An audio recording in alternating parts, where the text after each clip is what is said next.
Fajr में दारिया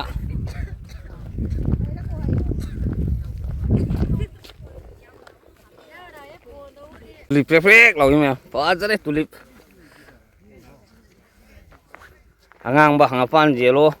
Hello guys, isino halaman mah puno mau hang tertera mau okseri ikai kuno okseri isino mah puno ngasidi mah ai nupi silai re aku masuk mana lai re aku magi makut sigi ye thang oi thong na tuima oi thong aku thang ka ya dare thang pa ya da je aku hospital doctor da ke aku yeng baji phatre adu hoji phai tu hai bra adu keno do aku namon chingmang hai da adu lai bi do adu da salaga for da aku thena jam ne do sala adu da mu yeng ani asidi x-ray lobo hida ka pa to re phatre ma phatre ma mo ga adu da yeng oge mu adu hoji aku mane ai pi aku hum sat thole me adu lambi gi mate sung adu adagi hospital me phibon ka hida pi ka kamai to ha potu me usara ke me adu me asalasi me ima be se aku popi ne na aku na ima pa na solfo mata na masa aku na yengi ma thau tai masa aku pi mata ni ima pa aku bu kai so gi nga ngi ge ha be yengi mana ima pa so aku na makumari pa mata ima pa si yengi ma thau tai adu me salasi me yengo se salasi let's go ma'am Boroi ले रहे ma'am Boroi चागे हम लोग बजा रहे Boroi crack लोग भी ले थे मैं तुम निंग बजे चफोन मा चा रहे बोरोई मुक चागे था सासन था लगा तुम निंग लो खाना हाउ ना तो यार तुम निंग में हिंग तुम ना चपनी ना पुंग अमर नि साइ चपनी ना मु नोगिंग हांग सुमा तुम टाइमिंग तुम मनी मसी तुम फांग ले खांगे ना बोरोई चागे क्रेक हाउ ना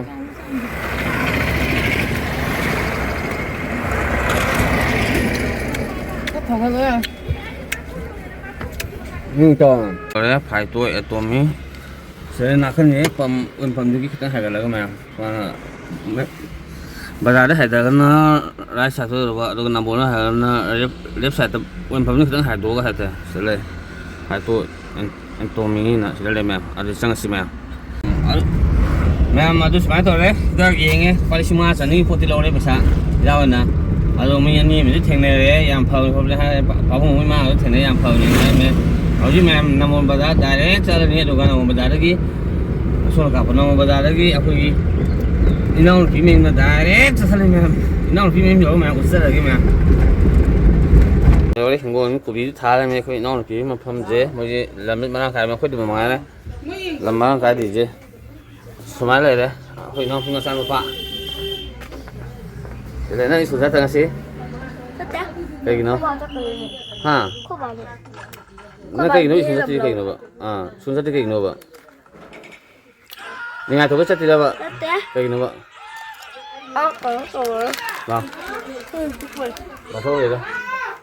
Bây giờ ra đi. Lọc phôi phật ra bám rồi phê phê. Ở đây mẹ. Tôi làm thấy u sơ cái mẹ.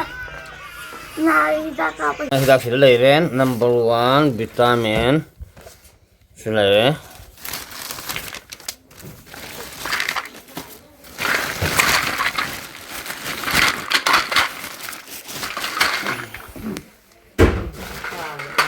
mana ni?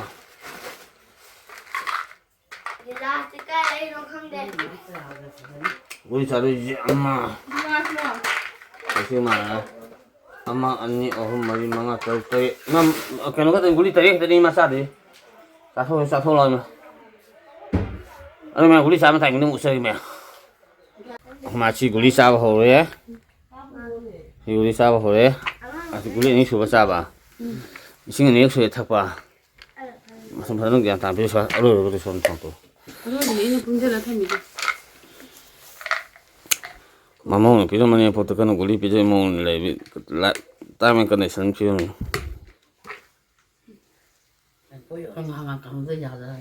Pulut tu salah. Pulut mana pulut tak ada. Hari ada na. Abi. Siapa macam tu di sana sakit nama. Sekarang kamu je aku tinggal polo. Masih polo buat minta ini. Mana impan kang jabil lekta. Kang ipak ta kang jabil lekta. Nang ka sa selu bi se. Ai di kai na ke. 짜네. 아이 건 하영 짜 그만 시 하나 짜. 그냥 뒤에 산서 아이 짜 커피. 너희 시동생은 짜와이라요. 빨리 떠올리나. 이나시는 비타민. 그래 나 신경 이렇게 놓. 나 신기는 궁금한데. 아니 짰잖아 봐. 그래 하영 ngasi mấy hafta am pha thì dân khang này pha ra nhưng mà sao thôi. 나 그러면서 이나랑이 그런 게 아들이 로이를 거. 심마 본이. Mà bố cũng còn bây giờ được. lại còn bây giờ phải để sai nè vitamin vitamin nào.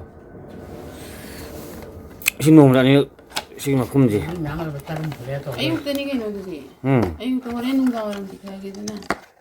Morning mà evening mà. 해봐도 놈이랑 비타하게 해봐. Morning đâu mà bito morning mà. After phải cho tôi rồi breakfast sẽ ra tôm tung thật này. Sì, nhà bito. Hãy em bito hơi nữa sẽ ra tôm. After breakfast sao vậy? After breakfast sẽ ra tôm tung bito vào vậy chứ. 그 파스타 오라간다 비타가 하면다가 제가 도와. 아들 ngài bito hơi bito giờ sao này. 이샤가 나래게. 하나랑 mà cho nó mà xong rồi làm. 잠깐 왜 포토 가면 괜찮아 Xin mà xe xong nó cứ lấy gì đấy. 아싸 뭐가 나니 말이네. Hôm nay sinh thật với cắn thôi. Nó chỉ có khắp hồi mà cũng đi sao đấy. 진짜 싸우고 근데 짜. 안감자 탕수리 인달러로 치퍼까지 해야 돼. 탕수리 까지. Thế mà xem nào ní. Đâu ăn phô rồi biết rồi nữa. 신나 틀레비 저라네 Chỉ mà cái nào mà hắn mà lấy cái nào túi mà lấy mèo. 아 너무 잘 잡고 Hôm nay xin glass số bao bị thức ra. Ima asapo cái nó sao ra để bora nó sao ra để mà. Cái gì sao ra để. Sang sao ra để mà ngã không sao để mình sẽ hay 안감자 phục mình. 글라스 내려고. Sao? 앞에 한번 안감자. Anh ơi mèo, hồi đây là muốn dùng hình này làm út là cái mèo. Xin lỗi mèo mà có giờ chứ. À cái nó đấy thôi này mà. Một số cái thôi đấy. À đúng cả. Manipur student farmer nó lại cái mèo. Làm buồn coi chừng cái mèo. À đúng mà con nó direct sang này mình gì nè. À đấy hồi mà này lấy đấy. Direct kalau lấy đấy mèo mà tôi đó. Không biết rồi mà gì hay lấy mèo mà nó ba hay thế không? Coi phim nó ngoài mèo nó ủ hay lấy. À đúng đó. À nó mà thà và phồn nó ngủ nó mèo ủ đấy. À phồn mà phồn nó tái cái sao là sẽ là cái gì? À ví dụ nó mèo phồn nó cái gì mình là xin mà không được sợ cái mèo. À rồi mèo máy dọc sẽ lẽ. Coi gì lấy mèo thà vậy tôi bị cái thà rồi. Các bộ học sinh direct mà phá lấy mèo. À thì cái các bác các tập hay được khang đấy đồ mèo phồn là sang cái gì mình là xin mèo. Sang cái gì Chẳng là mèo hao hết rồi. Đúng. Sana Daryli ạ. Sana này ám phải rất là sát thế mà. Không solo. Thật đấy mèo Sana này. Phone nó ủ được cái thế này gì mới thật đấy mèo. 유튜브 아도네네. 뿌레 두니네. Mà đi những là đây những cái lòng nó lấy sao lên mèo. Thôi mèo phải đó mà nó ngầm út sơ kìa mèo. Mai đi ta đi à nè. Lo không rồi.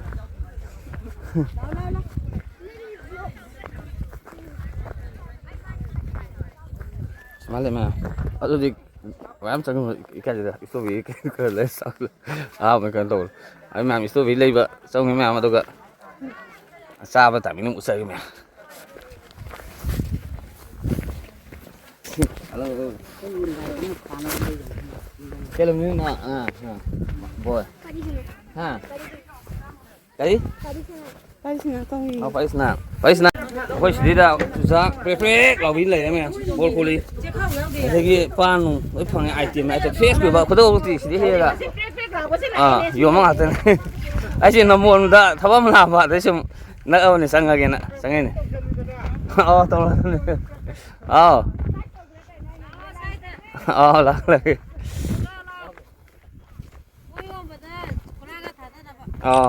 thế tao câu luôn này em xem phù rồi em phát ra bọn anh thấy sana ấyเลยđấy em nuôi em chỉ là cái cây lâu chứ kia xem phù gì sẽ đây là làm hay phần xí cò cái này hay xem phù chứ mà ta mình mới quen thôi vậy sao cái nó sẽ đây cái cà bô bỏ chính là làm hay phần khăn nào vậy xem phù kiểu massage em ạ chăn phải fix vợ thiên cú jam pam rồi này xin lại cái này ya phiên gì nè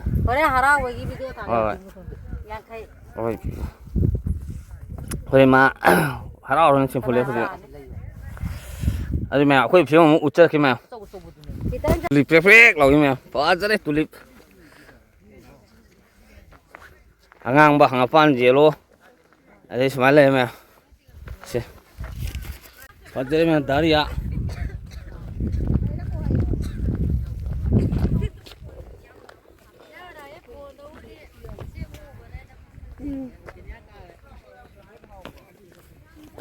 Daryli soalnya mai sudah aku paham sih tuh kan, isu masa terus malah mau nih.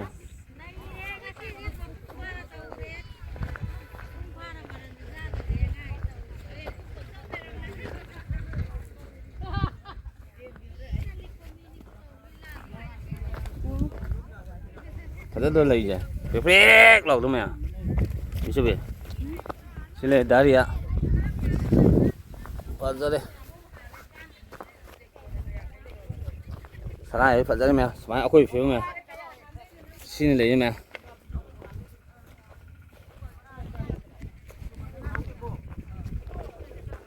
Ở đây là quỳ, chăm nó ngoài bộ in hai thằng mèo, quỳ bol của lý mèo, fresh rồi các từng ai phốt sẽ, quỳ bora học được cái fresh lòng tổ môn mèo.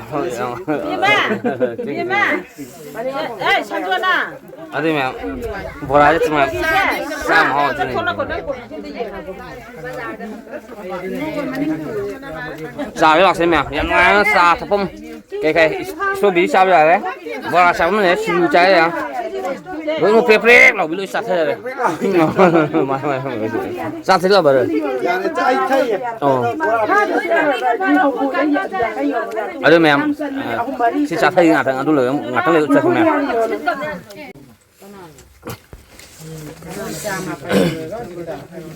Yang mana nak, kalau ini di lagi yang mana, sama nak piram mana, so bi, yang sama mahal tak aja sini.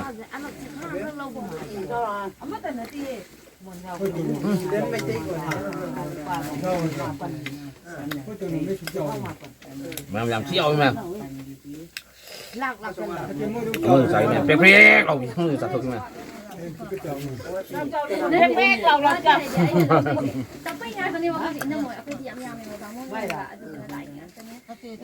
Anh phim cái gì?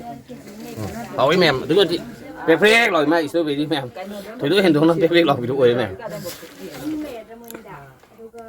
Xin nó mẹ mới lại mềm, xin mày phàm gì? Xong rồi lẽ, cho mẹ em lại. Xong rồi mẹ em lại mềm.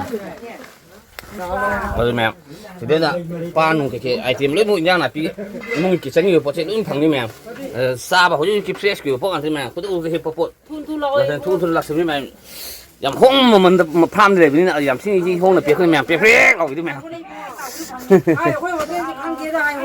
Hồ thiên như này xuống đây ini chỉ là fresh rồi bị bora fresh rồi bị học đấy sa này đấy, sinh du này đấy, đấy smile ai tìm như này, số bị lối thằng ai tìm hay là sa bắt thằng cái gì hay là chỉ là pram thì thằng cái gì bora tìm ít thằng này thì ngã ao bắt thằng làm nung ai mà sang mới lấy đấy chỉ là làm ngã không làm nung ai nè lấy hay thế smile mi xin chỉ mẹ lại mẹ lạc sân biểu mẹ fresh rồi cái mẹ, số bị pram cho nên lấy farm liều đấy của, cho nên sẽ lấy mà không nên strawberry farm sẽ đổ xem strawberry farm rồi sẽ lấy mèo.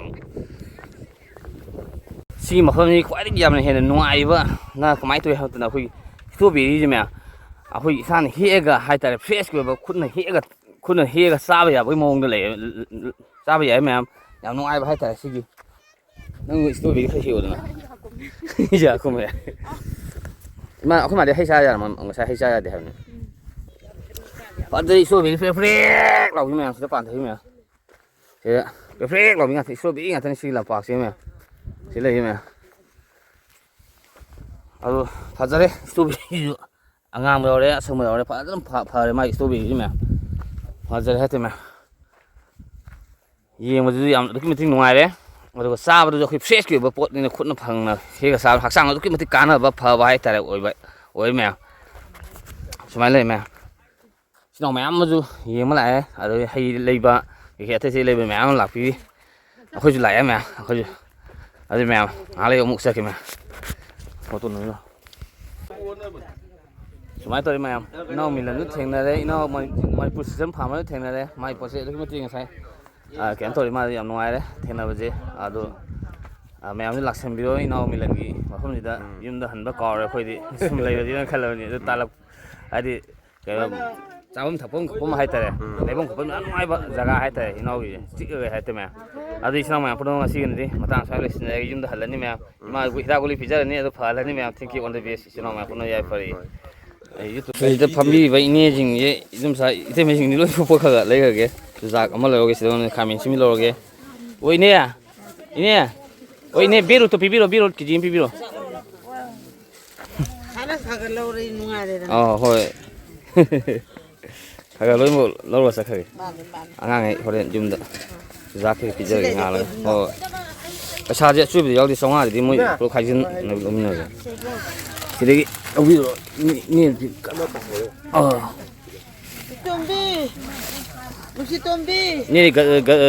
ꯀꯩꯅꯣꯃ beetroot ꯀꯦꯖꯤ ꯑꯃ ꯄꯤꯕꯤꯔꯣ ꯑꯗꯨꯒ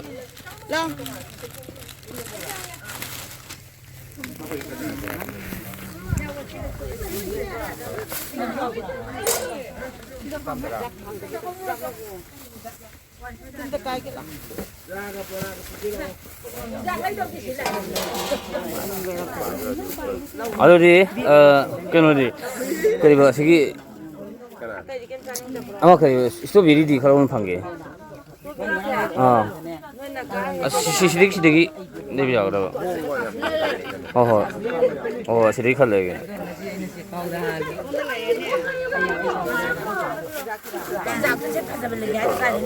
ꯑꯩ ꯁꯣꯝ ꯅꯥꯀꯟꯗꯩ ꯈꯔ ꯂꯣꯏ ꯁꯨꯅꯕ ꯂꯩꯔꯒꯦ ꯇꯧꯕ ꯏꯅꯦ ꯈꯥꯃꯦꯟ ꯑꯁꯤꯟꯕ ꯄꯤꯕꯤꯔꯣ ꯏꯕꯤꯖꯕꯤ ꯀꯣꯛ ꯄꯥꯏꯔ ꯂꯥꯛꯑꯣ ꯀꯣꯛ ꯄꯥꯏ ꯈꯨꯠ ꯉꯝꯗ꯭ꯔꯦ ꯑꯩꯈꯣꯏ ꯏꯅꯥꯎ ꯐꯥꯔꯝ ꯂꯥꯛꯑꯒ ꯂꯣꯏ ꯂꯩꯊꯔꯦ ꯑꯩꯁꯨ ꯉꯁꯤꯗꯤ ꯊꯦꯡꯅꯕꯁꯨ ꯌꯥꯝ ꯅꯨꯡꯉꯥꯏ ꯋꯥꯔꯤ ꯋꯥꯇꯥꯏ ꯁꯥꯟꯅꯕꯁꯤ ꯏꯅꯥꯎꯁꯦ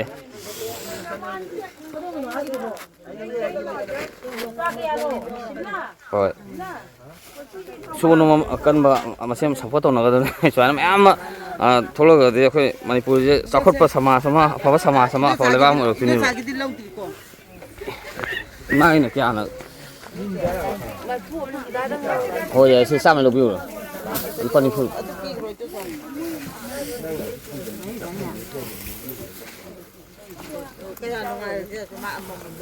ꯏꯁꯇ꯭ꯔꯣꯕꯦꯔꯤ ꯑꯃ ꯀꯦꯖꯤ ꯈꯔ ꯂꯩꯈ꯭ꯔꯒꯦ ꯏꯁꯇ꯭ꯔꯣꯕꯦꯔꯤ ꯑꯃ